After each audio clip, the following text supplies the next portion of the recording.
Welcome to Rays of Hope, where inspiration meets possibilities.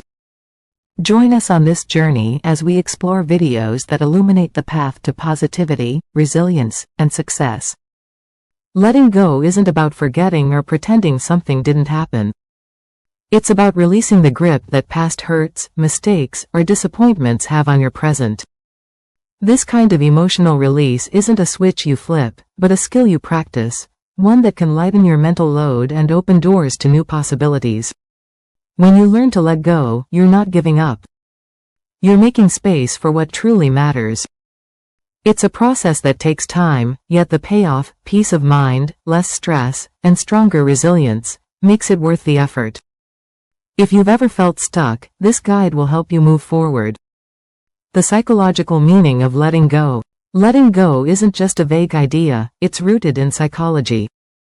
When we hold on to grudges, regrets, or unmet expectations, we keep ourselves trapped in cycles of stress and frustration.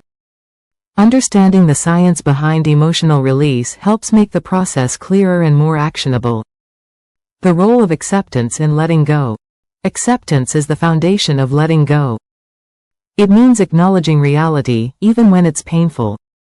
Resistance, on the other hand, keeps us stuck.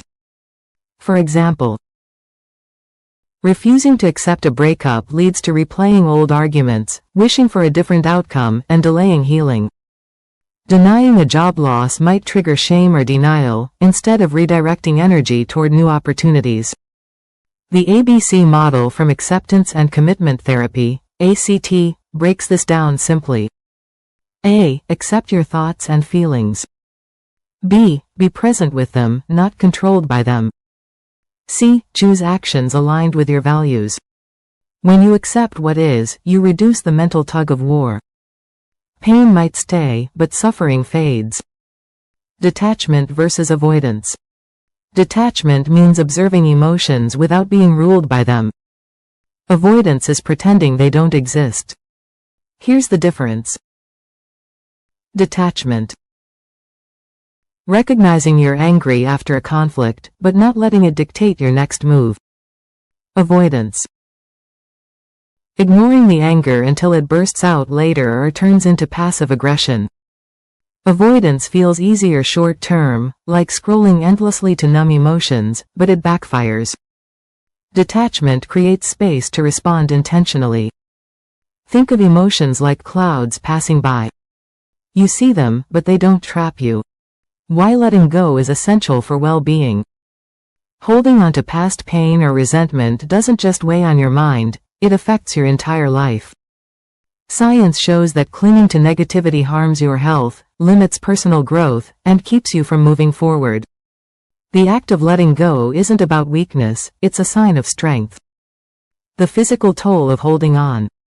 Have you ever noticed how tension builds in your body after a stressful argument or frustration? That's not just in your head. Research confirms that unresolved emotions trigger physical responses. Chronic stress increases cortisol levels, weakening immunity and raising risks for heart disease. American Psychological Association, 2023.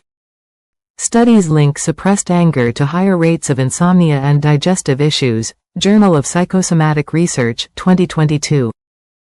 Clinging to regrets or grudges keeps the nervous system in fight or flight mode, making relaxation nearly impossible. Holding onto emotional baggage is like carrying a heavy backpack everywhere. Eventually, your body starts to ache. Releasing it lightens the load, literally. Emotional freedom and personal growth. Letting go creates space for better things. Author Gabrielle Bernstein puts it simply. Release what no longer serves you to make room for what does. People who practice forgiveness report lower anxiety and stronger relationships. Mayo Clinic, 2021. Detaching from past failures allows you to refocus energy on new goals. Think of it like clearing a cluttered desk. You can finally see what to work on next. Emotional freedom fosters creativity. Without old resentments taking up mental bandwidth, you're free to think boldly. Growth happens when you stop fighting the past. Every time you choose to let go, you take a step toward the person you want to become. Common barriers to letting go. Even when you understand the benefits of letting go, actually doing it isn't always easy. Certain fears and attachments create invisible roadblocks, making emotional release feel impossible at times. Recognizing these barriers is the first step to moving past them. Fear of the unknown. Change is uncomfortable, even when the current situation is painful. The brain prefers familiar discomfort over unfamiliar possibilities because uncertainty feels risky. That's why people stay in unfulfilling jobs, toxic relationships, or old grudges. It's a known quantity. Breaking free requires trusting the process. Try these strategies. Start small. Let go of minor things first, like resisting the need to control every outcome. Notice how uncertainty doesn't always lead to disaster. Reframe not knowing as curiosity. Instead of fearing what's next, ask, what if the unknown holds something better? Focus on what you can control. Your reactions, boundaries, and daily choices. The rest will unfold as it should. Fear shrinks when action grows. The more you practice stepping into the unknown, the less power it holds over you. Attachment to identity. Sometimes we cling to old versions of ourselves because they feel safe. I'm the victim, I'm the overachiever, or I'm the one who was wronged, become part of how we see ourselves, even when those labels keep us stuck. Identity isn't fixed. You're allowed to outgrow old roles. Here's how to shift. Name the story you're holding onto. Write down the narrative you repeat, e.g., I'll always be the person who failed. Seeing it on paper exposes its limits. Experiment with a new label. If you've always been the responsible one, try letting others step in. Notice how it feels to share the load. Create distance with language. Swap. I am angry, for I feel angry. Emotions become something you experience, not who you are. Letting go of an old identity doesn't erase your past. It gives you room to write a new chapter. The version of you that's waiting on the other side? That's the one worth meeting. Thanks for watching part 1.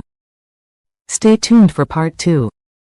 Thank you for joining us on this uplifting journey with Rays of Hope. Please comment, like, share, and subscribe to stay tuned for more videos that spark hope and empowerment.